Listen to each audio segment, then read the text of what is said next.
एक ड्राइवर पर कितनी जिम्मेदारियां होती है, चाहे वो प्राइवेट व्हीकल चला रहा हो या इसके अलावा कमर्शियल व्हीकल चला रहा हो। प्राइवेट व्हीकल चला रहा हो तो खुद की जिम्मेदारी और उसके अलावा फैमिली बैठी हो उनकी जिम्मेदारी। अगर आप कमर्शियल यूज कर रहे हैं, पैसेंजर व्हीकल का यूज कर रहे हैं, तो पूरा जो गाड़ी में पैसेंजर्स बैठे होते हैं उन सबकी रिस्पॉन्सिबिलिटी है। ड्राइवर जो काम है, गाड़ी चलाना एक ऐसा काम है जिसमें रात दिन नहीं देखा जाता है, रात को भी चलना पड़ता है और दिन को भी चलना पड़ता है। और आज के वक्त की जरूरत की बात करें तो बिना गाड़ी के बाहर निकलना जो है वो मुश्किल हो गया है। आज अगर किसी को 1 किलोमीटर का भी सफर तय करना हो तो बिना ऑटो रिक्शा या बिना व्हीकल के जो है वो लोग नहीं जाना पसंद करते हैं। लेकिन ड्राइवर्स के साथ क्या होता है, या ड्राइवर का जो लाइसेंस है वो कितना इंपॉर्टेंट होता है। सबसे पहले बात करें तो अभी JNK में जो है वो लाइट मोटर व्हीकल, ट्रांस और इसके अलावा motorcycle with gear, motorcycle without gear जो है वो इतनी क्लासेस है जो अभी तक जो है वो चल रही है। हालांकि इससे पहले PSV चलता था, जिससे ज्यादातर पर जो है पैसेंजर व्हीकल्स का जो है, जिसमें बस या मिनी बसेस का जो है वो यूज किया जाता है, उसको खत्म करके डायरेक्टली जो है वो ट्रांस आया। लेकिन इसके अलावा कई ऐसी व्हीकल्स है जो आज भी हैवी लाइसेंस या लाइट मोटर व्हीकल्स पर जो है वो चलती है।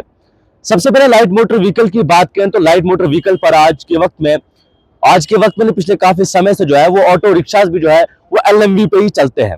हालांकि जब लाइट मोटर व्हीकल की ट्राई होती है तो फोर व्हीलर का जो है उसमें यूज किया जाता है, स्टीयरिंग का यूज किया जाता है। लेकिन क्या उस पर ऑटो चलाना जो है वो सही है? क्योंकि ऑटो जो है जिसमें एक बाइक का सिस्टम होता है और 3 व्हीलर वो होता है, मतलब पूरा उसका बाइक का सिस्टम होता है, लेकिन उस पर LMV का यूज होता है। जब कोई भी अधिकारी आपको पकड़ता है, traffic police, motor vehicle department या JNK पुलिस जब भी आपको पकड़ती है तो तब आप उसको LMV लाइसेंस दिखाते हैं और आपको छोड़ दिया जाता है। क्योंकि JNK में अभी जो 3 व्हीलर का लाइसेंस है वो अभी जो है वो नहीं बन रहा है। या इसके अलावा बात करें तो ट्रांस पे आपको हैवी व्हीकल चलाने की जो है वो परमिशन मिलती है। हैवी व्हीकल जिसमें ट्रक हो, कोई भी बड़ी गाड़ी हो, उस पर आप ट्रांस लाइसेंस पे जो है आप चला सकते हैं। लेकिन ट्रांस लाइसेंस, जिसे हैवी लाइसेंस भी कहा जाता है, उस पर और कौन कौन सी गाड़ियां जो है वो यहाँ पर चलाई जाती है। एग्जाम्पल, आप सबसे ज्यादा यूज होने वाली मशीन्स, एक्सीवेटर मशीन जिसे कहा जाता है, जिसमें JCB आती है, या आज के वक्त में चुनाव वैली पर जम्मू कश्मीर में जो कंस्ट्रक्शन का काम चल रहा है उस पर यूज होने वाली मशीन है जो आज के वक्त में हैवी लाइसेंस पे चलती है।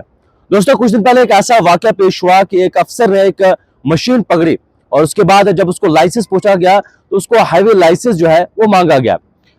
अफसर ने कहा कि ये लाइसेंस जो है वो हैवी लाइसेंस है और इस पे आप मशीन का यूज जो है वो नहीं कर सकते, कि मशीन जो है आप नहीं चला सकते। और एक जेन्युइन सी बात है कि आप लाइसेंस पे जो जिसपे आपने 4 व्हीलर पे या हाईवे पे आपने ट्राई दी हो तो आप जाहिर सी बात है उसमें मशीन आप नहीं चला सकते। उसके बाद जब मुझे कॉल आती है तो मैंने पूरा इसमें छानबीन करने की कोशिश की कि क्या हकीकतन में ट्रांस लाइसेंस पे आप मशीन का यूज कर सकते हैं, चाहे चैन वाली हो या इसके अलावा चैन मतलब जो एक्सीवेटर मशीन होती है जो पहाड़ों को खोदती है, इसके अलावा JCB हो।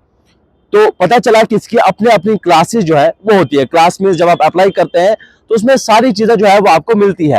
लेकिन क्या JNK में प्राइस होती है? क्योंकि बाहर की स्टेट्स की बात करें तो जहां तक जानकारी आ रही है कि बहुत सारी स्टेट्स में जो है ये सारे रूल्स लागू होते हैं। अगर आपको मशीन चलानी है, JCB चलानी है, उसका अपनी क्लास होती है और उसका अपना लाइसेंस होता है। आपने ऑटो रिक्शा चलाना हो तो उसका अपना एक लाइसेंस जो है वो होता है। तो क्या JNK में ये रूल्स लागू होने चाहिए कि नहीं होने चाहिए? क्योंकि जब भी कोई हादसा हो, कोई मशीन का हादसा हो, तो ये भी पता नहीं होता है कि क्या उसको क्लेम मिलता है कि नहीं मिलता है। पूरे जम्मू कश्मीर की बात करें तो सबसे हिली स्टेट जो है वो हिमाचल और इसको माना जाता है, क्योंकि बड़े बड़े पहाड़ है और पहाड़ों को चीरते हुए मशीन जो है वो यहाँ पर क्रॉस होती है। उसके बाद रोड्स को जो है वो पहुंचाया जाता है और जिस बीच बहुत सी जगहों पर सड़क माफ कीजिएगा जो हादसा है वो भी होते हैं। क्या उसके बाद उस ड्राइवर को क्लेम मिलता है?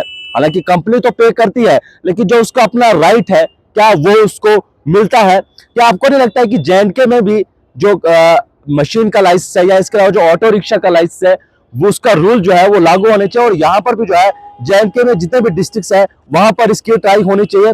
इसके बाद बात आती है ऑटो रिक्शास की। जो ई रिक्शा है, माफ कीजिएगा, जो ई रिक्शा है उसकी ट्राई जो है वो स्टार्ट हो गई, उसके लाइसेंस बनना जो है वो स्टार्ट हो गया है।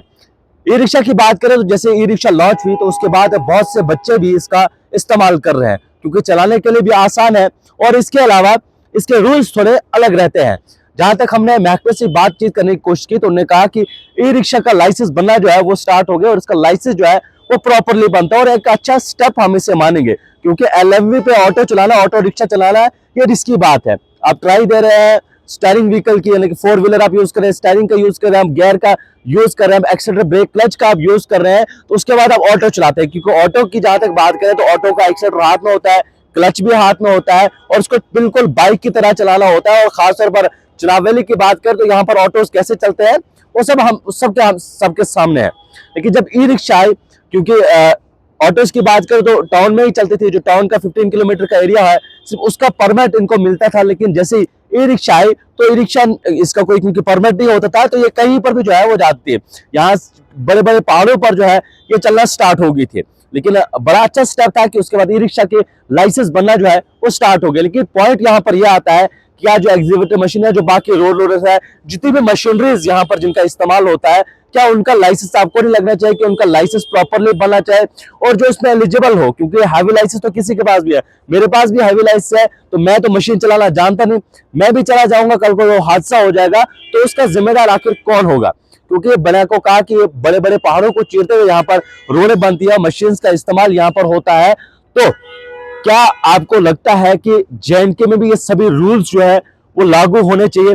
ऑटो का लाइसेंस ऑटो में ही बनना चाहिए, उसकी क्लास में बनना चाहिए, एक्सीवेटर मशीन, रोड रोलर, जितनी भी मशीनरीज का यहाँ पर इस्तेमाल किया जाता है उसका लाइसेंस जो है उसी की क्लास में हो, ना कि ट्रांस का हैवी लाइसेंस का इस्तेमाल आप किसी भी मशीनरी पे करें। यानी कि आपने ट्राई दी है स्टीयरिंग व्हीकल की, हैवी बड़ी गाड़ी की, ट्रक या बस की आपने ट्राई दी है, तो आप चला रहे हैं, रोल रोलर आप चला रहे हैं, एक्सीवेटर मशीन आप चला रहे हैं, JCB, तो क्या आपको लगता है कि ये सारी चीजें जो है वो होनी चाहिए? दोस्तों ये होना इसलिए भी जरूरी है क्योंकि JNK में जब भी आप किसी प्राइवेट जॉब के लिए अप्लाई करते हैं, किसी कंपनी में आप जॉब के लिए अप्लाई करते हैं, तो वहां पर आपसे हैवी लाइसेंस जो है वो मांगा जाता है।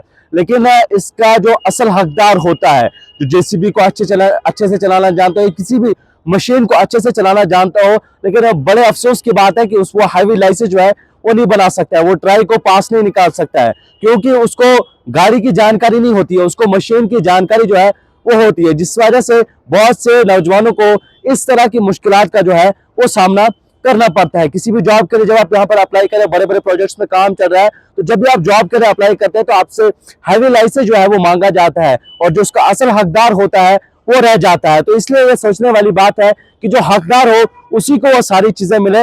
जब ये रूल्स इंप्लीमेंट होंगे तो असल हकदार होगा वही जॉब कर सकता है, जो असल हकदार होगा वो कभी पीछे जो है वो नहीं रहेगा। आप अपनी राय जो है वो कमेंट बॉक्स में जरूर दें, और स्पेशली रिक्वेस्ट है कि मेरी JNK एडमिनिस्ट्रेशन से और खुसूसन ट्रांसपोर्ट डिपार्टमेंट से, क्योंकि आप ट्रांसपोर्ट कमिश्नर जो है वो विशेष पाल महाजन जी है, और इन सब चीजों को बेहतर तरीके से समझ सकते हैं। उम्मीद और गुजारिश उनसे है कि मेहरबानी करके JNK में भी ये सारी क्लास जो है वो अवेलेबल होनी चाहिए, क्योंकि जब आप मशीन का लाइसेंस बनाएंगे तो आपको सारी चीजें समझाई जाएंगी, आपको सारी चीजें बताई जाएंगी, आप एक्सीवेटर का यूज कैसे करें, आपको जब आपने डंपिंग करनी हो कैसे करें, या पहाड़ आपने खोदना है तो उसका मटेरियल आप किस वे में फेंके ताकि जंगलात का नुकसान ना हो, किसी का जमीन का नुकसान ना हो। तो उम्मीद और गुजारिश एक टैलेंटेड ऑफिसर अभी JNK की जो है ट्रांसपोर्ट कमिश्नर विशेषपाल महाजन जी है, जो फॉर्मर DC डोडा, DC रियासी भी रह चुके हैं, उनसे गुजारिश है कि मेहरबानी करके ये सारी चीजें, ये सारे रूल्स जो है वो JNK में इंप्लीमेंट करवाए जाए।